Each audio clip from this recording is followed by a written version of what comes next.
Па ја нема да коментирам што ќе биде, ако ќе биде. Членот 75 од Уставот на Република Македонија е јасен и по повторното гласање со мнозинство гласови од вкупниот број пратеници во собранието, што е случајов со законот, председателот на Републиката е должен да го потпише указот за прогласување на законот. Воспротивно не крши уставните одредби. Постои тоа така наречено джебно вето што го викаат правните експерти, односно воопшто да не се изјаснува, иако тој веќе се изјасни. Така го викаат правниците.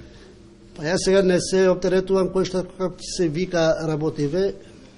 Јас се спроведувам процедурите овде кои што се, другите аспекти се надлежности на други институции и мислам дека е јасна одредбата од член 85 од Уставот, затоа што она определува дека и законите кои што се гласаа со двотретинско мнозинство е должен да ги подпише и нема можност да постави вето за таквите закони. И од таа причина, имајќи предвид дека другите закони се донесуваат со просто мнозинство или со 1/3 минимум гласови, тогаш е дадена можноста за суспензивно вето на председателот, а при повторното, кажувам, при повторното гласање на дотичниот закон, затоа е со Устав уредено дека повторното гласање мора да биде со мнозинство од вкупниот број на пратеници, што во случајов законот го доби потребното мнозинство. Впрочем, законот и претходно го доби мнозинството потребно во нормите на Уставот,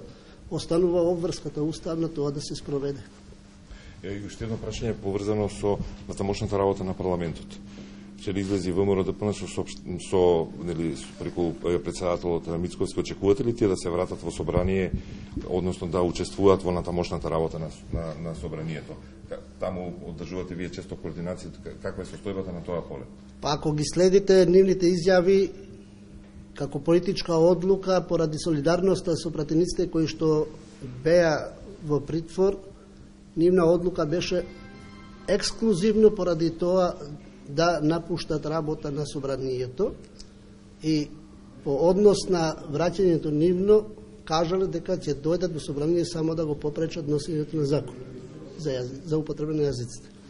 Во тој контекст сметам дека причината за излегување нивно од собранието не е процедурата за носење на закон, него е солидарноста со пратениците кои што потпадна под удар на правните процедури по однос на настаните од 27. април. И тоа значи, откако ќе се создават тие услови кои што они очекуваат да се создават, па ќе се вратат. Тоа, впрочем, и вчера го кажа дека тие немаат намера да попречат реформскиот процес на државата, него целта им било да го попречат носењето на закон. Како ги коментирате најавите дека ќе ви поднесат кривична прижива? Не коментирам такви најави.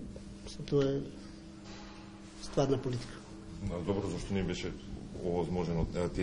Тие се противат на начинот на кој е донесен закон. Па добро, за тоа треба поширока дебата. Мислим дека на едно новинарско прашање не може да се одговори за сите причини.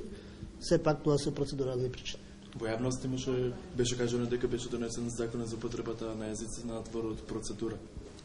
Па затоа ви викам, за да може да се одговори и да се докаже дека не е надвор од процедура, треба поширока расправа за да се видат сите аспекти на оно што се аргументите про или против процедурата, па ќе се види. За вас според процедурата беше? Секако дека да. Мислите дека би постапил надвор од процедурата?